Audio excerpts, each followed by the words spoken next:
I don't know if you cavemen are aware, but we are halfway through Black History Month. It has been a good month for the black man, as Black Panther, the new Marvel superhero movie starring an almost exclusive cast of blacks, had a perfect score on Rotten Tomatoes for the first few days of its promotion, with negative reviews being deleted and the users banned. Black Panther was important to Rotten Tomatoes, standing firm against mean reviews that looked to disenfranchise the filmmakers. Since then, however, there have been a few negative reviews that have come through, but the authors of said reviews were called out by outrage mobs on social media immediately upon publication, apparently trying to intimidate them, informing them of their ignorance.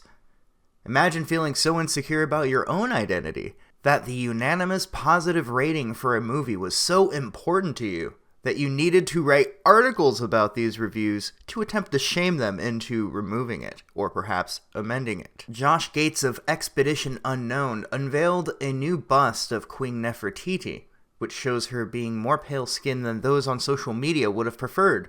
Countless videos went up within days, enough that it was difficult to find the source video of the unveiling.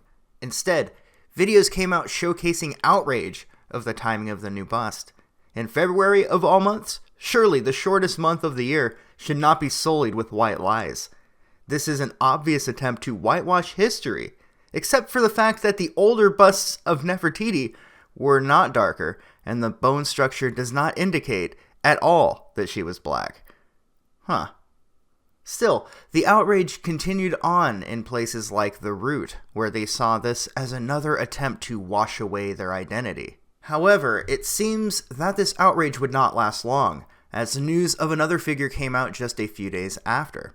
They call him the Cheddar Man, and they are saying he is one of the earliest ancestors of Britain, to their knowledge. With joy, the internet lit up, convinced that we were all black once, bruh. But there is at least one thing to keep in mind here. The Cheddar Man is dated to being about 10,000 years old, but the genes for white skin did not appear until 6,000 years ago. That is just some of the pale-face propaganda we are facing in current year, but it gets worse. Netflix had recently received criticism for casting Achilles in a new series. Clearly, more lies and propaganda probably sent directly from the White House. Romans were black. Russians were black. Mozart was black. I don't want to rehash everything that we have seen in YouTube videos celebrating black history in the past, but it is important to remember these details. Well, where other people see issues, I see solutions. After the release of Black Panther, there has been a lot of discussion about a black state, and I think there is an obvious solution. There are places that do not celebrate the strength that diversity brings, and I find it offensive that these places are closed-minded to the inclusion of those that have been disenfranchised for their benefit. You can't see, but right now I am on my knees, just like Colin Kaepernick, and I plan to live like this too, on my knees in dedication to the modern-day Rosa Parks.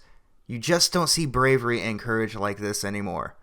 The last great man stopped playing football in 2017. The solution that I mentioned is to open borders in Israel. Clearly, it's 2018, and in current year, your nation is not your property. Your house and your land are not yours. Open all borders, all fences. And also, we need more black people in positions of Jewish power. After all, we know who the real echo Jewish people are. It's only right to give black Israelites positions of authority as soon as possible, just until they can get on their feet. After all, those parentheses, when you type them in chat, what color are they? So massive increases in population also creates low-cost labor, which is great for the economy, from what I've been told. Don't you know, there are jobs out there that Jewish people in Israel aren't willing to do. It's who they are. I mean, there is a poem written by a socialist inscribed somewhere that is absolute law worldwide. Haven't you heard? We were kings and shit, niggas. I swear to God, man. I'm my fucking family member. We from Egypt, nigga. I was an ancestor of Egypt, man. And you telling me that them Egyptians over there ain't black? Look at their skin, man. They black, man. And you know, man. Like I'm saying, man. We trying to go space.